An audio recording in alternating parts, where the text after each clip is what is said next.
الصلاۃ والسلام علیک یا رسول اللہ وعلی آلک واصحابک یا حبیب اللہ۔ الصلاۃ والسلام علیک یا رحمۃ للعالمین وعلی آلک واصحابک یا شفیع المذنبین۔ عن ابی ہریرہ رضی اللہ تعالی عنہ، حضرت ابو ہریرہ رضی اللہ تعالی عنہ سے مروی ہیں، آپ فرماتے ہیں کہ قال رسول اللہ صلی اللہ علیہ وسلم، حضور علیہ الصلاۃ والسلام نے ارشاد فرمایا، من یأخذ انی ہؤلاء الکلمات، کون ہے جو مجھ سے یہ کلمات لے لیں، فیعمل بہن، ان کے اوپر خود عمل کریں، او یعلم من یعمل بہن، یا یہ ان کو سکھا دیں کہ جو ان کلمات کے اوپر عمل کریں گے۔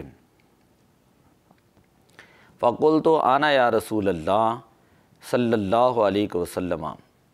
میں نے عرض کی یا رسول اللہ صلی اللہ علیہ وسلم، میں جو ہے آپ سے یہ کلمات لیتا ہوں اور میں ان کلمات کے اوپر جو ہے وہ عمل کروں گا۔ فاخذ بیدی فعد خمسا، حضور علیہ الصلاۃ والسلام نے میرا ہاتھ محبت و شفقت کے ساتھ پکڑا اور آپ صلی اللہ علیہ وسلم نے 5 باتیں گنوائیں۔ فرمایا اتق المحارم تکن اعبد الناس، کہ جن چیزوں کو اللہ تعالیٰ نے حرام قرار دیا ہے تو ان چیزوں سے بچ جا، لوگوں میں سب سے زیادہ عبادت گزار جو ہے تو آدمی بن جائے گا۔ ہمارے ہاں لوگ یہی سمجھتے ہیں کہ عبادت نام صرف نماز پڑھنا، روزہ رکھنا، حج کرنا، اسی طرح نیکی کے اعمال کرنا ہی ہیں، جبکہ گناہوں سے بچنا وہ اس کو عبادت ہی تصور نہیں کرتے۔ نماز بھی پڑھتے ہیں، ساتھ گناہ بھی کر رہے ہیں، حج بھی کر رہے ہیں، ساتھ گناہ جو ہے اس کی بھی انتہا کر رہے ہیں۔ تو اللہ تعالیٰ نے قرآن پاک کے اندر ارشاد فرمایا وَلَا تَكُونُوا كَالَّتِي نَقَضَتْ غَزْلَهَا مِن بَعْدِ قُوَّةٍ أَنْكَاثًا، تم اس عورت کی طرح نہ ہو جاؤ کہ جو عورت سارا دن چرخہ کاٹتی ہیں اور شام کے وقت جو ہے وہ اسی کو روئی کو خراب کر دیتی ہیں۔ اگر ایک شخص ساری زندگی کسی گھڑے کے اندر پانی ڈالتا رہیں، نیچے سے سوراخ ہوں،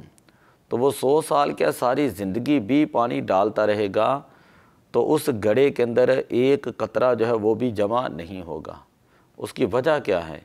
اس لیے وجہ یہ ہے کہ ادھر سے پانی ڈال رہا ہے، دوسری طرف سے نکل بھی رہا ہے کہ اے بندہ جب تم نیکیاں کر رہا ہے تو دوسری بات کو بھی یاد رکھ کہ عمل بالمعروف کے ساتھ نہی عن المنکر بھی ہے، کہ اللہ تعالیٰ کی کچھ حدیں بھی ہیں، کچھ ایسی چیزیں بھی ہیں جو اللہ تعالیٰ نے حرام قرار دی ہیں، تو ان چیزوں سے بھی بچ۔ اللہ کی حرمت والی چیزیں، حرام کردہ چیزیں جو گناہ ہیں تو ان گناہوں سے بچ جا، تکن اعبد الناس، تو لوگوں میں سب سے زیادہ عبادت گزار شخص بن جائے گا۔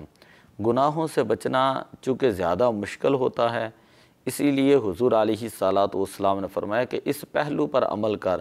تو اس صورت میں بھی تو سب سے بڑا عبادت گزار شخص بن جائے گا۔ وَارْضَ بِمَا قَسَمَ اللَّهُ لَكَ تَكُنْ أَغْنَى النَّاسِ، اور جو اللہ تعالیٰ نے تیرے لیے تقسیم کر دیا ہے اس اللہ کی تقسیم پر راضی رہ، اللہ کے فیصلے پر راضی رہ، تکن اغنى الناس، تو لوگوں میں تو سب سے زیادہ غنی بن جائے گا۔ وَأَحْسِنْ إِلَىٰ جَارِكَ تَكُنْ مُؤْمِنًا، اور تیسری بات ارشاد فرمائی کہ جو تیرے ہمسائے ہیں ان کے ساتھ تو اچھا سلوک کر، تَكُنْ مُؤْمِنًا، تو جو ہے وہ کامل مومن بن جائے گا۔ حضور علیہ الصلاۃ والسلام نے فرمایا وراثت کے بارے میں اس قدر احکام آئے کہ میں یہ گمان کرنے لگا کہ ابھی جبریل امین حکم لے کر آئیں گے کہ ورثاء جو ہے وہ وراثت کے اندر بھی شریک ہوں گے۔ پھر فرمایا وَأَحِبَّ لِلنَّاسِ مَا تُحِبُّ لِنَفْسِكَ تَكُنْ مُسْلِمًا، کہ تو لوگوں کے لیے وہی چیز پسند کر جو تو اپنے لیے پسند کرتا ہے،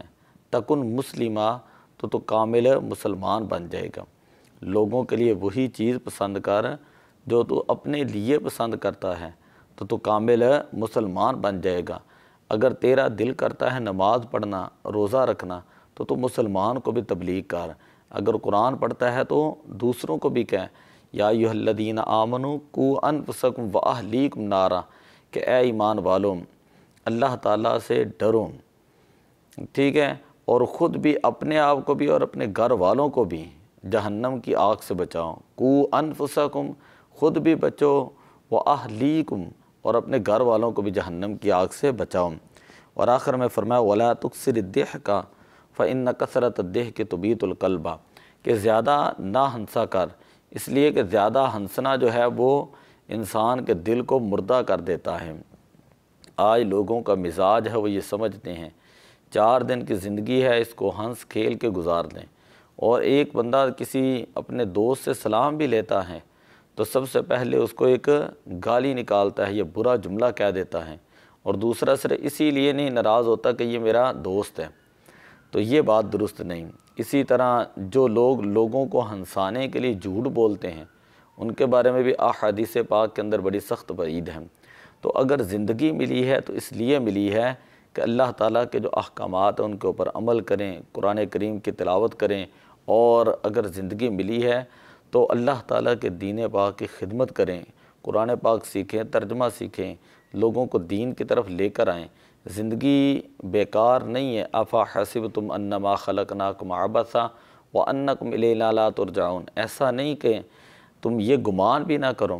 کہ اللہ تعالیٰ نے تمہیں بیکار پیدا کیا ہے اور تم اللہ کی طرف لوٹ کر نہیں جاؤ گے، بلکہ تمہیں اللہ کی بارگاہ میں جانا ہے، اور اس دن جو ہے قیامت والے دن